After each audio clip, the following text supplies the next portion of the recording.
Welcome to episode 13 of the Dental Elements podcast. Today we have a super special guest on our episode. We are going to be talking about her new podcast called Seriously Sober. This is a very important topic, as many of us in the dental industry are overwhelmed. Either we're stressed with anxiety and worry, or we are working so hard and so hot and so sweaty that we have so many extra anxieties and stress levels. And a lot of us tend to use too much alcohol or other substances to help during these stressful times. Dawnell is going to be sharing her story of sobriety. Very touching, very honest, open story.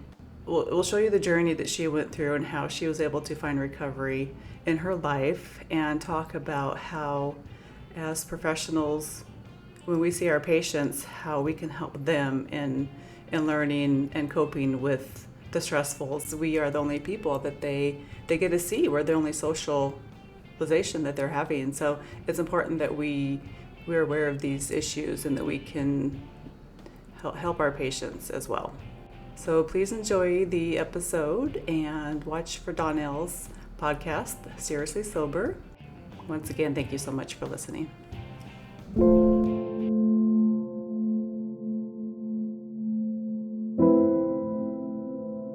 I am Dawnell, and I am an alcoholic. I remember the first time that I actually went in to a room full of strangers and said that. And that was at an AA meeting. And I can remember just the huge lift of weight coming off my chest, because I'd been battling that for so long. I think that my alcoholism started from the very beginning for me. My mom passed away when I was 3. She was drinking and driving. And my sister was 6 years old at the time. And my dad was an alcoholic throughout my life. He's still with us today, but he was in and out of prison our entire life. So that the only time that I saw him was there. That being said, I think a lot of my alcoholism and trying to find my way out with alcohol is because I grew up so strangely, I got adopted by my grandparents, my Mimi and granddad, and they are absolutely amazing people. Thank God for them, right? I don't know where I'd be without them. But I think that I always felt like I wasn't good enough because of just the situation. I grew up obviously with my grandparents. It was like a 1950s beaver cleaver type, really tough rules, tough situation. And it was also on a farm. So it was like, get up, do your chores. Like, you better do this right or you're in big trouble, right? I just never felt like I was good enough. I was never pretty enough. I was never skinny enough. I was, never likable. I felt like I didn't fit in. So I learned from a pretty early age how to mask all of that, right? And the first time that I drank alcohol, I was, I want to say 15. And I remember that. And when you speak with a lot of alcoholics, they remember their first drink. Because it's like euphoric to us. Something just clicks. And all of a sudden, everything's better. You can sing, you can dance, people like you, you can open up to them, and people just want to be just like you, right? Like, you're on cloud 9. Well, I remember loving that feeling, but obviously I was really young, so I couldn't drink a ton yet.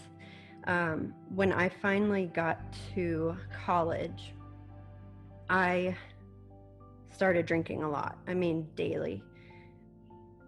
I originally wanted to be an oral surgeon, and I went to school to study pre-dent or biology, and I focused more on partying and being likable than going to class. That being said, I continued to just kind of do my own thing, make my own rules. I think I wanted to be a rule breaker because I was so used to this, like everything has to be done this way, and I didn't like that. I ended up dropping out of college because I wasn't doing well and I didn't want to get kicked out, right? So I just went ahead and dropped out because then it was on my terms. But I still continued to drink. I didn't ever think it was an issue because everybody else was doing it. But here's the thing. Everybody else grew up. Everybody else was having children and they were having families and they were getting really great jobs, and I was just still hanging out drinking. I was a dental assistant. That is one thing that I did accomplish. I went to a vocational school during high school, and I was a dental assistant, and top of my class. I was the prom queen. You know, you look at me on the outside and it appears that everything's great and perfect, right? But on the inside, I was crumbling. I did what I had to do to succeed at what I could. And then I ended up going into EFDA school, which, you know, I love. I absolutely adore patients and, you know, the dental side of things. So I would go home after a long day of work and I would drink, and I would drink more and I would drink more, and I couldn't stop. And then it started becoming an issue, right? So I would hide it. I would make sure I had really big purses, and I would go and I would buy bottles of wine and I would put them in my purse so he didn't know. I would buy bottles of wine and I would go up to my closet and I would chug them. I mean, I legit would finish a bottle of wine within 5 minutes. I was not in a good place. So it progressively got worse and worse and worse, and I continued to hide it, but I also appeared very functional until I started drinking to the point that I would pass out and black out and not remember anything from the night before. That being said, we had a lot of things go on, Tyler and I, but it got to the point that he was done. We got in a fight and a lot of stuff went down with that, but what happened is I got kicked out of my house. I actually got sent to jail for that, for a fight that we had. And the next day I got out of jail and I was notified that I could not be within 250 feet of my children, of my home, of Tyler. And I had nowhere to go. I had nowhere to live. I had gone from being mom to nothing, mom and wife to nothing. It got to the point that I was doing really well and I was sober and I was sticking it out, but I wasn't sure yet, right? Like I didn't think that I really had a problem. So what did I do? I continued to drink. I got my girls back. I mean, I made everything appear fine. I got the girls back for visitation, things like that, which that was the most difficult thing I've ever done in my life. I remember, and I will never forget, I initially had to do supervised visitation, right, through CPS. But I remember the girls would come and we would be in this tiny room and there were a bunch of old, you know, donated toys, and this old lady was sitting there watching the entire time, writing down everything we were saying, everything we were doing. And we got 1 hour every 2 weeks. I could see my kids. And that was the hardest thing I've ever done. You don't grow up thinking, I want to grow up and be an alcoholic that's divorced and ruined their life. But it happens. So I'm here today, you know, better with 3 years of recovery. And I just want to share that you can get better no matter how hard it gets. It's just amazing. And it's amazing that you lost your children and your husband, and they were just little babies. They must have been babies at the time, and you had, went to visit them.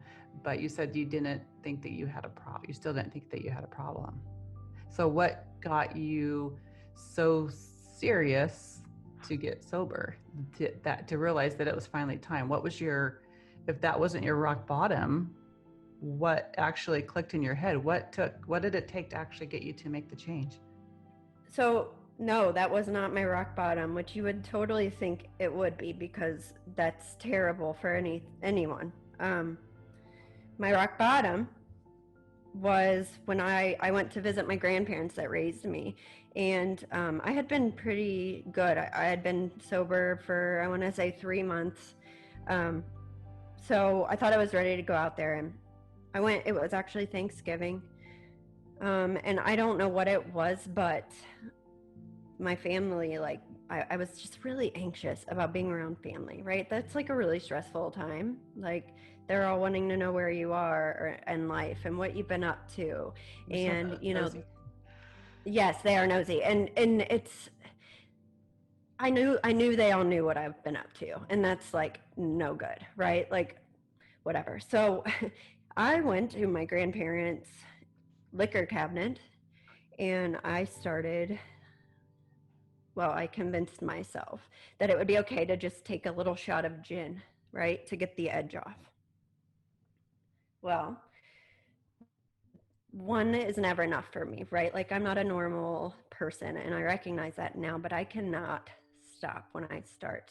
So that being said, by the end of that night, I ended up in an ambulance on my way to the hospital because I had drank myself nearly dead in front of my grandparents. I spit in a cop's face. I was saying really vulgar things to the people that were trying to help me. I was just a total train wreck. And I don't remember exactly what my blood alcohol level was, but I think if it was any higher, I think they said like even slightly higher, I would have lost my life. So that, I hope, was my bottom. I never say that was my bottom for sure, because you never know what tomorrow is going to bring. But yeah, that's where I was like, all right, Dawnell, get it together. Like, you're going to die. And a lot of addicts get to that point where they're either going to live, or they're going to die, or they're going to end up in an institution for the rest of their life. And something just finally clicked, and I knew I needed to get it together for my family, for my kids. So I did. How did you do that? So I went to treatment in Florida, and that was an inpatient treatment. I learned a lot there. I met a lot of really great people. I loved hearing people's stories. But ultimately, I think that my savior was AA. They tell you to go to 90 meetings in 90 days. So I did that. I started doing step work. I got a sponsor. And with all of that brings a lot of personal development and a lot of learning about who you really are. Well, thank you for sharing that. Your story sounds pretty similar to my sister's. My sister and I were estranged because she's made some interesting decisions in her life. And the shocker was, when we were growing up, anytime, my dad's a recovering alcoholic as well. But if my sister saw alcohol when we were growing up, she would just like push it away. I have nothing to do with it, because she knew it was in our bloodline. And then she and I were estranged for a while. And I get a call from my mom saying, Heather's in the hospital because her liver's about shot. And I go, what? Yeah, because she's been drinking so heavily. It's like, what are you talking about? She used to just like despise even the look of alcohol. And, it was just, a switch went off, and she was hiding it apparently. And she lives with she and our brother lived together, but hiding it from our brother and everybody else, and just it finally took its toll. And that was her wake up call. Yeah. So she was okay after that and was able to get help, or Yeah, that was her. She'd probably consider that her rock bottom. But she's been, yeah, 2 years sober now. So, that's great. mm-hmm. That is great. It's interesting. I always said that I would never in my life drink and drive because my mom passed away doing that. And I always thought it was like the worst thing I could possibly do. Um, and when I progressed into my addiction, I didn't care anymore. So I drank and drive a lot. I actually got a DUI. Um, thank goodness I only got one, but um, it's just funny how our brain can convince us that we are just invincible, right? So, when you say that your sister pushed away alcohol, Mm-hmm. it reminded me of that. Mm-hmm. We try to set our own morals, Mm-hmm. but sometimes it's just too powerful. Right. It was just like, that was the absolute shocker. It's like, what are you talking about? She despised even the look of it. And then, So do you think she was like, drinking that whole time and that was like an act, like to, how you overdo things, or?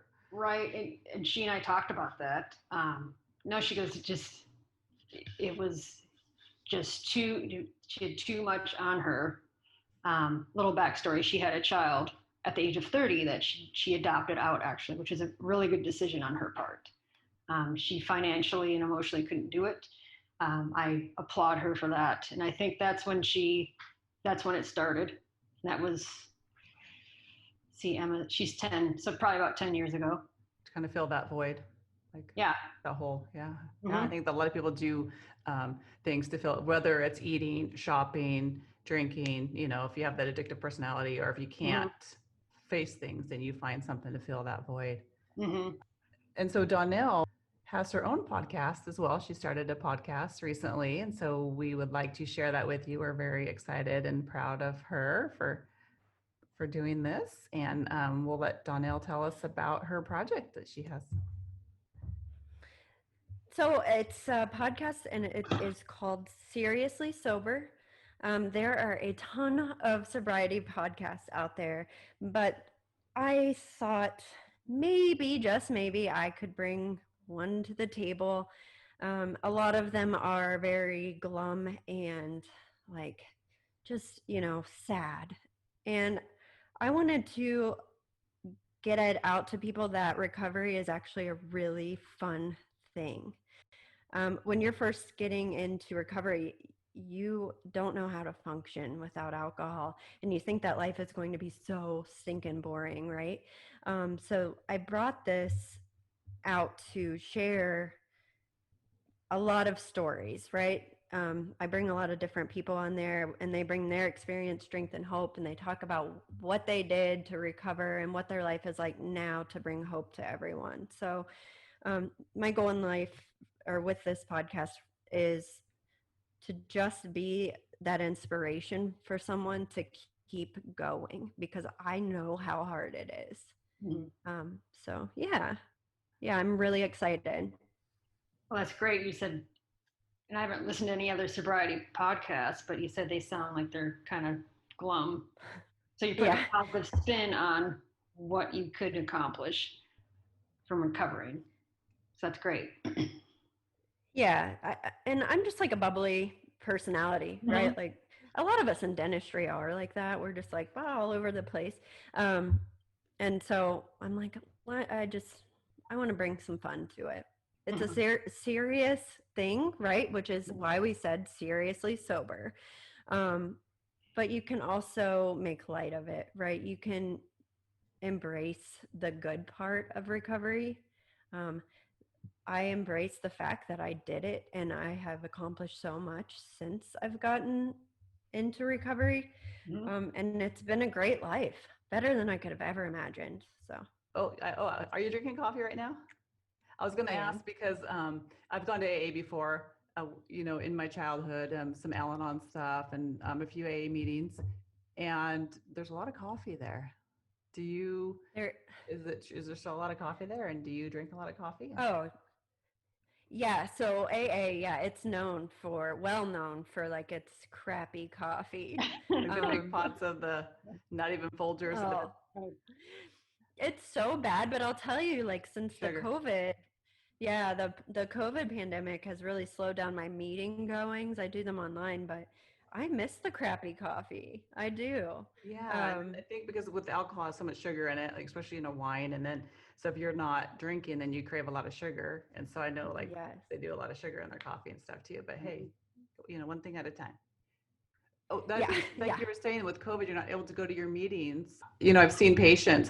It's you worry about that because there's a lot of problems, and I've gone out where you see the kids alone now, which is great because their parents stay outside. But then I've gone outside to talk to their parents, and the dad's out there smoking.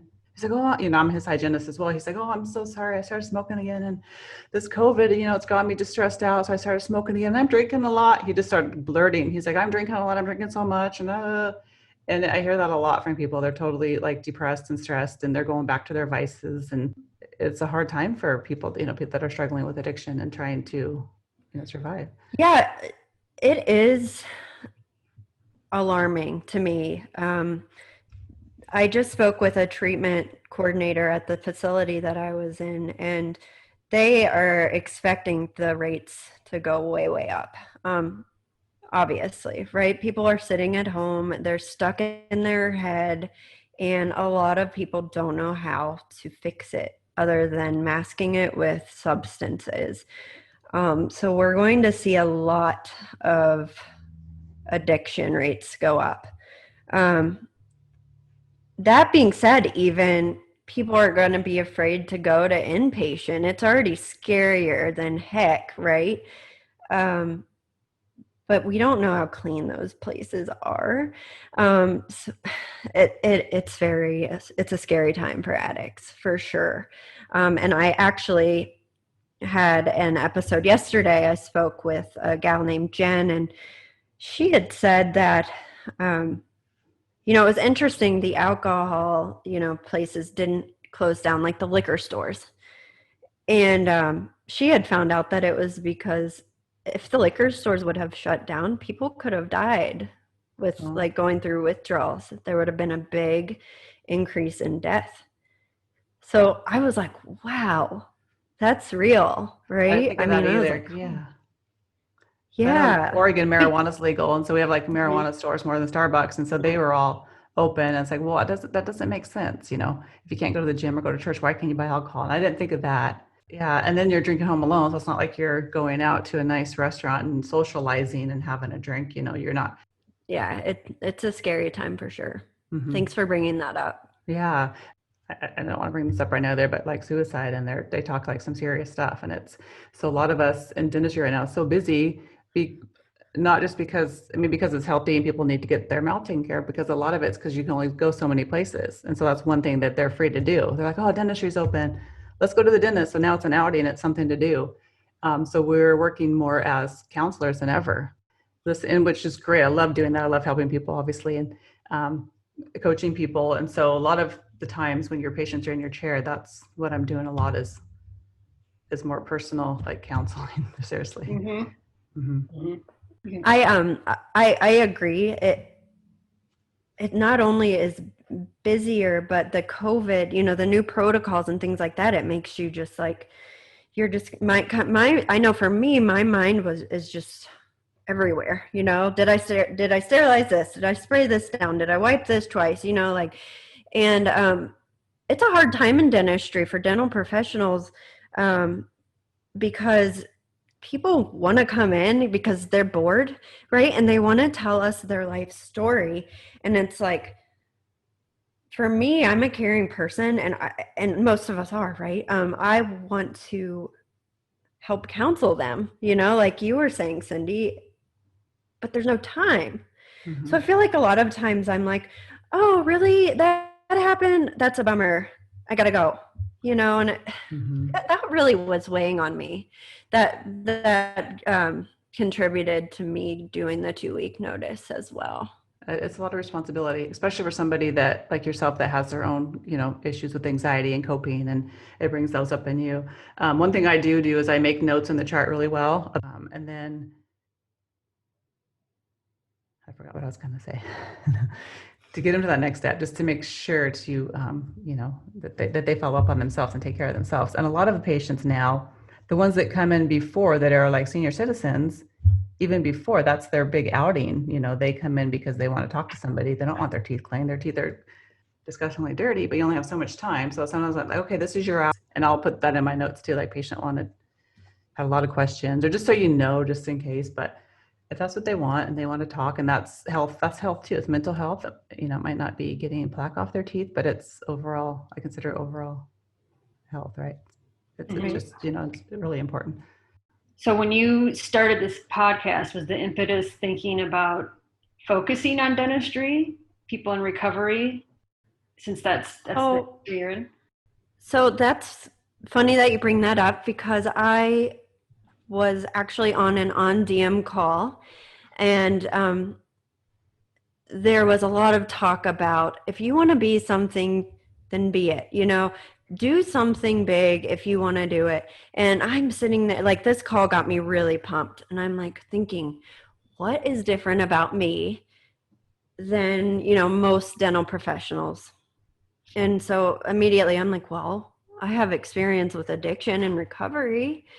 So I started brainstorming, and I'm like, okay, I want to start a podcast, right? So it was originally going to be called The Truth Behind the Mask. And it was going to pinpoint mostly dental professionals, but healthcare professionals in general. And we were going to talk about all of the stressors and triggers and the anxiety that come with, working in healthcare, and how we coped with it, right, with alcohol. And then the more and more I thought into it, I ended up with Seriously Sober, because I wanted to reach more people. I wanted to get more, more stories and things like that. I thought I could get more. So that's how Seriously Sober came about. But yes, it was originally for dental and healthcare professionals, because it's a stressful job.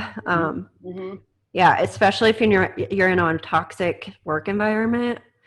I mean, you'll go home and drink like crazy, So yeah, I plan to have dental professionals on the show very soon. But with kind of branching out into the Seriously Sober and making it just all about everyone's recovery and sobriety and addiction, I've met so many cool people. I have an episode coming up that is a mother that lives in New York, and her son is a struggling addict, and he still is. And she's actually started a nonprofit organization called Moms of Addicts. And she's just bringing a lot of hope to mothers that blame themselves for the outcome of their children. She's written books, like she's done really amazing things for that community. I'm meeting someone that has not only an alcohol disorder, but she also has an eating disorder.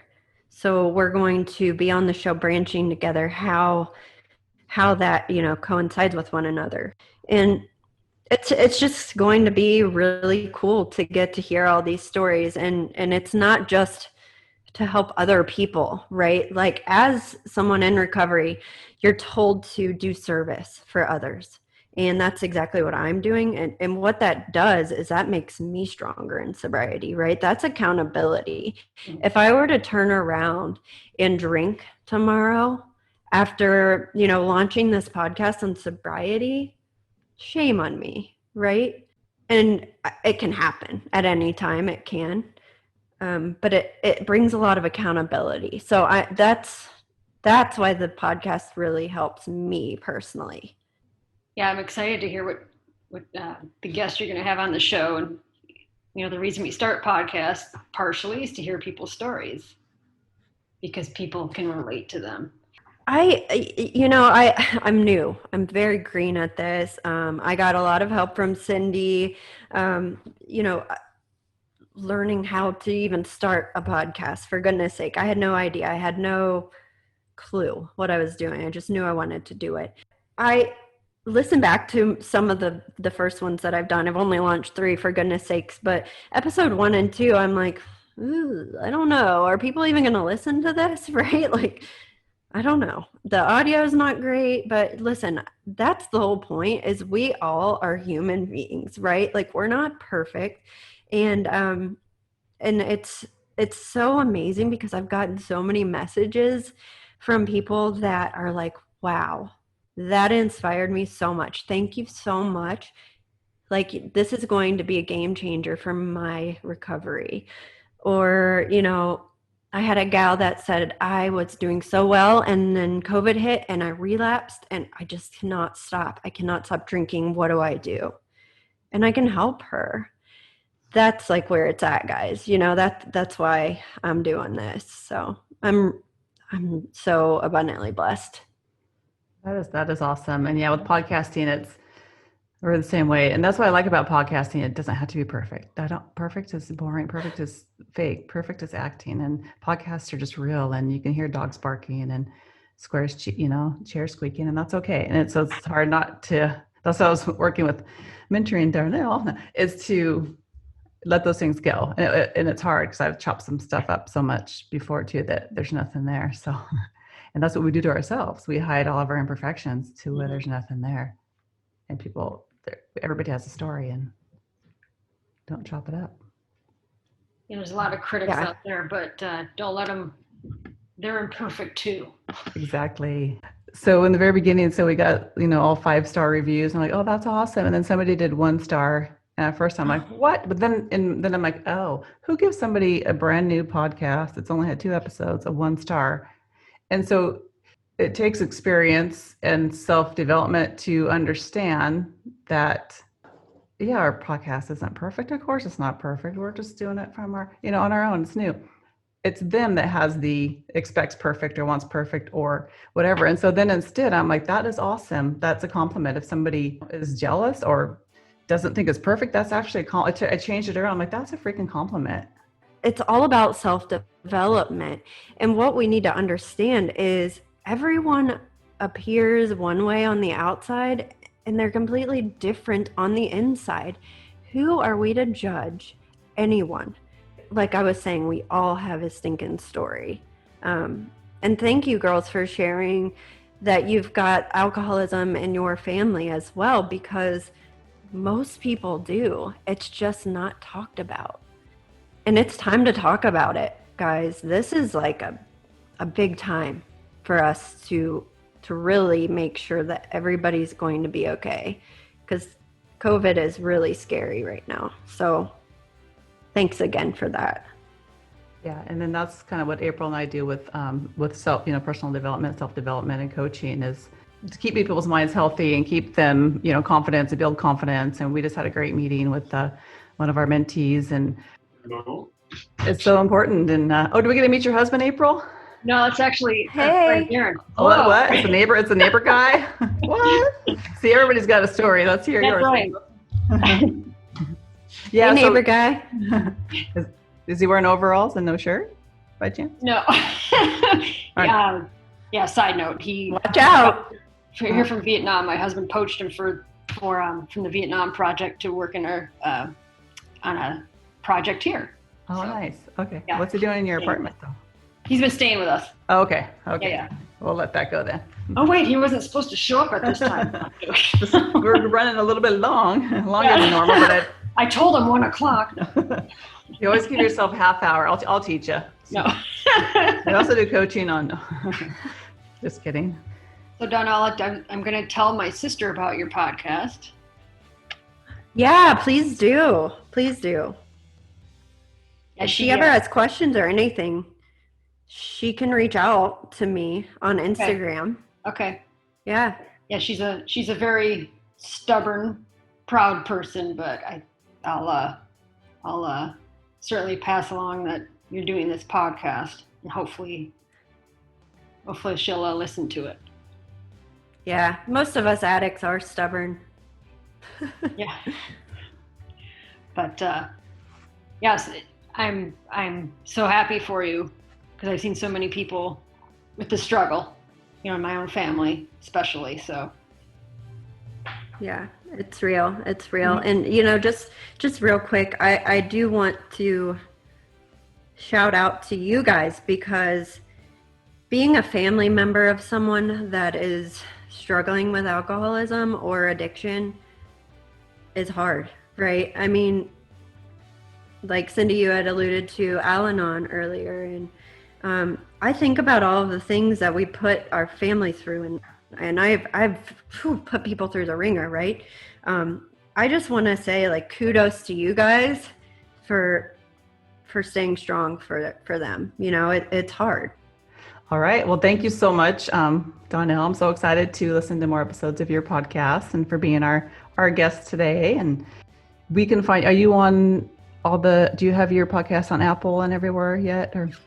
Yeah. So it's on Apple, Spotify, Breaker, Anchor, all of that. But if you follow me just on Instagram, it's @SoberSeriously.